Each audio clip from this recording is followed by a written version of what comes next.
It's my great pleasure to introduce you to Aadil. Thank you so much for joining me today.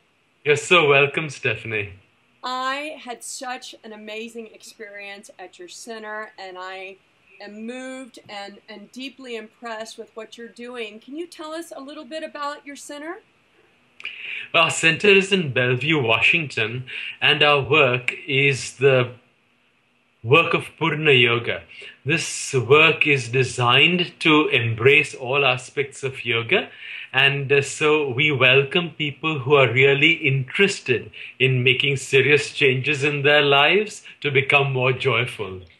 And you created this Purna Yoga, correct? No, the name comes from the great master Sri Aurobindo. Sri Aurobindo believed that yoga should be inclusive rather than exclusive, but inclusive in the salient aspects of the individual yogas which actually work and help empower us to move towards our next level of evolution.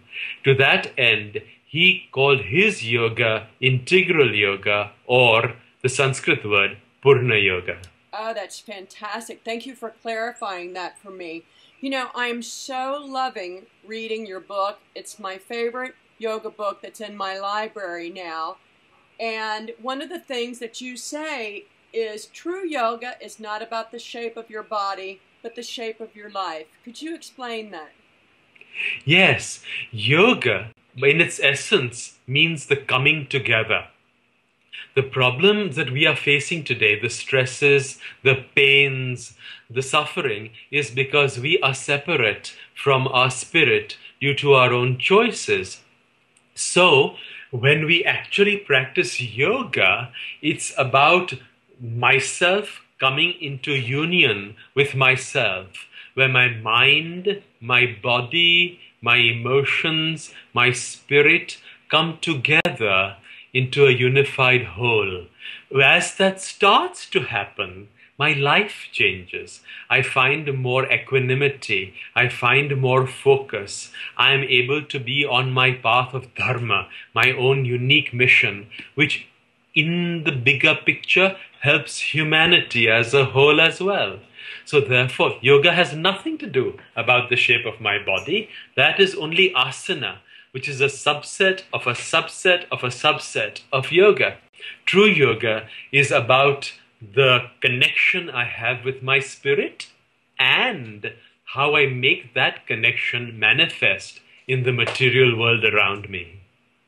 That's beautiful. And I know that the people that are watching this are going to be so thrilled to have a new definition, because we are hearing so many things in the media now and the westernized visions and all these things. How did you come to yoga? Because you started at a very young age. Yes, my parents were studying asana with the great master BKS Iyengar before I was born. In fact, my mother could not conceive for 7 years, and it was only after the practice of yoga that she conceived. She actually went to Iyengar and said, "Can I conceive if I do the practice of asana?" And he said, "Yes, but bring your husband with you and you both have to practice, and in 4 months you'll be pregnant." And right enough, she was pregnant in 4 months. Oh, that's an amazing story.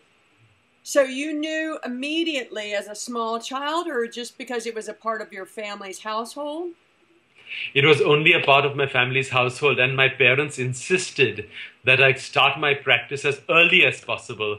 And Iyengar said that the asana practice should be started only at the age of 7.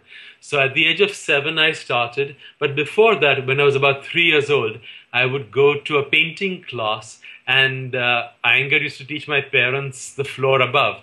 So when my class was over, I'd go upstairs and watch them all practice together.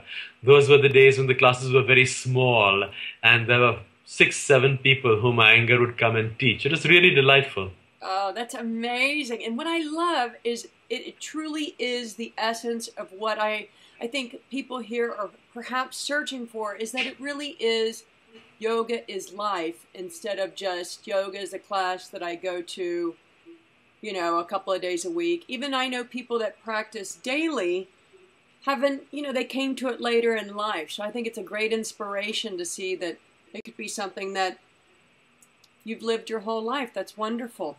Yes, because in an ideal world, yoga is about relationship. It's the relationship I have with myself, it's the relationship I have with my family, and it's the relationship that I have with humanity and the earth itself. When these relationships are in harmony, then I'm living yoga. Oh, thank you so much for joining us. How can someone find you? We have a website. It's called purnayoga.com. purnayoga.com. And we are in Bellevue, Washington, and our center is called Purna Yoga Centers.